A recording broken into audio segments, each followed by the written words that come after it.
Hello everyone. Today we talk about how to fix the app of Tunecho Music Play. We will go to settings. Then we click on apps. After that we will search the app Tunecho Music Play and we click. Then we will on for stop. After that we will go to storage.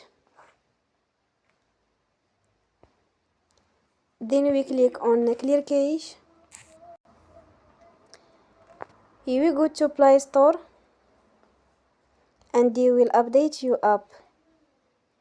Don't forget to support us by like and subscribe. See you next time and thank you for watching.